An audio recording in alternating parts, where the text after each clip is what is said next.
Hello and welcome. I'm going to do a talk on stop doing complex things alone. Thank you for hanging in there and not falling asleep. I will try to keep you awake. I'm formerly known as Kjetil Husebø. Worked 25 years as a developer, last 11 in Miles. The last year I've been working as a team leader. I'm currently engaged with Lyse. So I found that the focus on how you work and potentially how you not work has been a passion of mine since I started working in teams. So this is a short summary of what I think is important. So who here have struggled on a complex task alone? Yes, that's good. So the default mode, okay, this is very wobbly. The default mode that we have is that we tend to work solo, but in a team. That's not sort of my best scenario, but it works. But potentially, because modern software is complex, there's potentially unclear requirements, we have growing stacks, we have distributed teams, it becomes a bit complex. And working alone, it might be easier or to make mistakes, misunderstand, and burn out. And this can potentially cause some errors, and if you Google around, you will see there are a few expensive ones around, and hopefully some of you have not done that. If you work in Norway, the last one was, I guess, the lottery accident. There was the manual approaches that was probably not good, but they happen. So this can lead to slower time to market and also an increase in technical debt.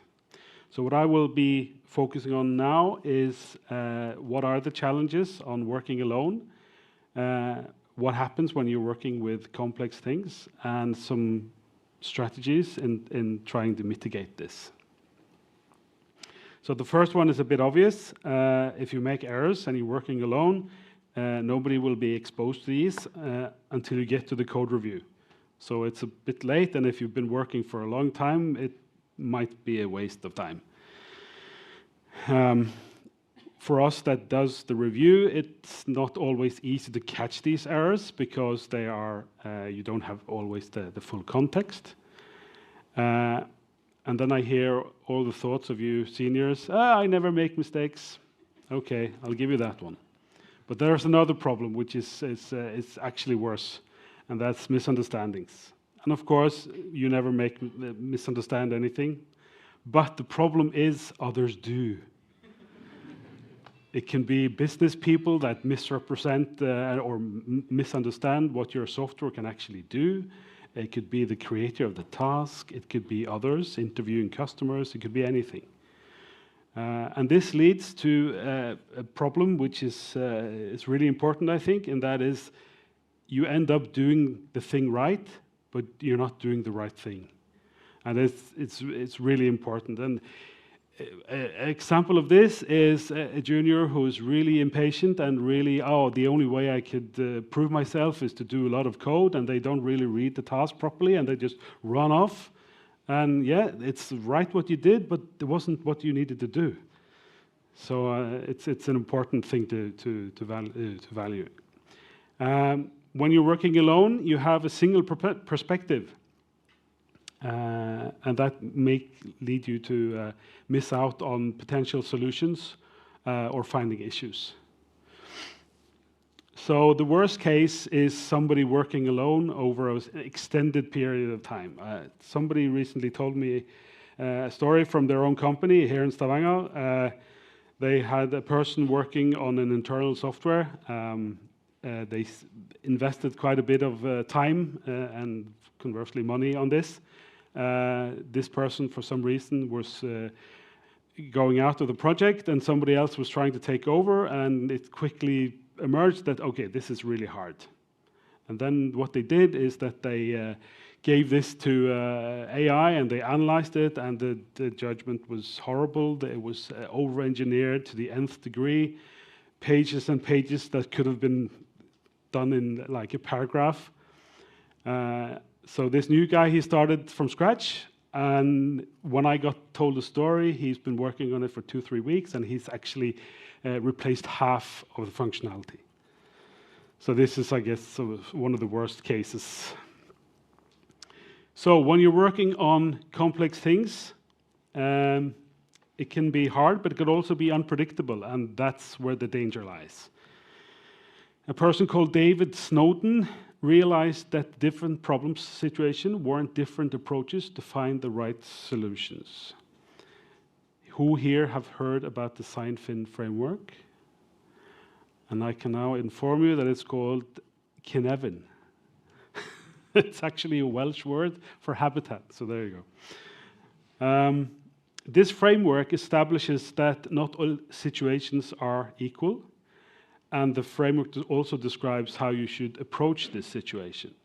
So the first one is it's when it's obvious. The relationship between the cause and effect is known up front, and all you need to do is basically categorize it, and then you go. You can apply best practices because it's like a recipe. You do the same thing and you get the same results. When it gets a bit more complicated, it's not that easy, but it's still predictable, which means that you have to spend a fair amount of time on analyzing what you need to do. So there isn't any best practice because it depends. So a typical example is like you're building a car. There's many ways of building a car, and they have good practices, but there is different ones. And if you're going to the moon, there's probably various ways of doing that as well. But it is predictable, because if you do it multiple times, it should be repeatable. And as you've realized, these two on the right are now predictable, which means that the other ones are unpredictable. That's where it gets fun. So now you have a complex system where you can't know the effect until after, which means that your approach needs to be different. So you need to perhaps probe it first, sense, and then respond. So a typical example here is parenting. You can guess however much you want of what your kid is going to do, and 9 out of 10 times they will, but they won't always. And then you, of course, have the chaotic, which is you just got to act. This is like typical car crash. You just got to start doing stuff. Hopefully, we're not doing software for that, or the middle one, which is complete disorder. But the point here is that when you increase the complexity, it's harder to know the solution up front. So, because not all solution can be done by just using analysis and categorization, it makes it a bit trickier. And my point is that if you're working alone on something, it might be harder to detect when you have shifted into one of these other categories. So if you're just applying the best practice, when in reality you should be thinking about, okay, maybe there's other ways of doing this. Yes. So other things, knowledge silos. If you're working alone on something, you're the only one who knows, and it makes it hard to help, to take over, understand, fix bugs, and extend the code if that knowledge isn't shared. Google did a study trying to find what differentiate teams which are high performant, and they found that it's psychological safety. Another guy called Patrick Lencioni, he made this, 5 dysfunctions of a team. Anybody heard of it? 1, okay. This is actually very nice. I see my time is running out. It basically means that if you're failing in one of these, you can't get to the top and you can't provide results. So what I want you to focus on here is the bottom one, which is the absence of trust, which is basically the psychological safety, but the fear of conflict. So the conflict we're talking about is not negative conflict, but positive conflict. And that means that you need to have positive conflict. You need to challenge each other's solutions so you get to the best solution. And how can you do that if you're working alone? So then you have another issue, which is bandwidth. If you have experienced people that basically isolate and decide to be productive, that might not make it productive for the whole team. And you lose the synergy. And that becomes, the real challenge then becomes the balancing individual speed versus team speed. Somebody had once gotten a good idea that 100% utilization is the best way to go forward. Everybody who's ever done anything knows that it's not possible, either individually, team-wise, or organization-wise. You always need something, even if it's just a little bit help, an opinion, or somebody actually got to do something. If they're 100% busy, you can't get any help. So you can't do 100% utilization. So I proposed a solution to collaborate more. When you collaborate, you get an expanded skill set and viewpoint because each person is not made the same. We have individual perspectives and skills. And rubber ducking is something we already know that works. And this leads to better knowledge sharing between people. If you really want to drive collaboration to the next level, you want to start doing pair programming. Who here was on my talk on pair programming last year? Not that many. It's not on video either. You missed out. So for me, the biggest benefits is the driver and navigator dynamic, where one that has the keyboard focuses on doing things right, and the navigator focuses on doing the right thing. This is a very powerful combo. You get instant feedback if there is something, oh, we forgot to think about this, and then you just discuss it, and then you move on. You get better code, and you might get even less code, and you can deal with the complexity much easier. I don't know why more people doesn't use pair programming, but I think there's two challenges. One is management perception, where they think, okay, why should I pay two guys to do the same thing as one guy can do? The research is not supporting that, and not my experience either. It says you get things done 40% faster, and some of you that has a math head will think, okay, but that's not twice the speed. It's not, but you get other benefits as well. 15% fewer defects, that's quite a bit, and they cost a lot more.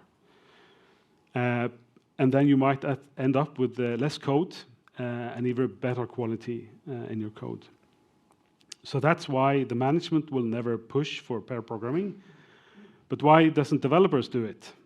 My theory is that most people have some issue on one level on self-esteem in some areas. And us developers, we are in a world where there's gazillion details. And there's a saying that the more you know, the more you realize you don't know. So we all know that there's shitloads that we don't know. And that leads to the imposter syndrome, that we think, oh, we're not that clever. So to do pair programming, you need a situation which is psychologically safe. You can't be afraid that your partner is going to laugh at you, and it needs getting used to. The safe option is obviously not to get exposed to this and to work alone. So that's why I think programmer is not too keen on doing this. But the kicker is, if you do, you're going to realize that you're not as dumb as you think, because you realize sometimes you're having the ideas, and sometimes the others got the ideas. So you're not as bad as you think. So my practical tips is have enough meeting points so the team is aligned, so everybody knows what's happening.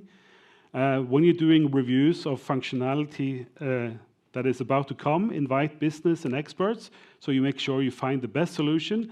And if everybody already knew, then, well, at least everybody knows what's coming. Work with creating a collaborative environment.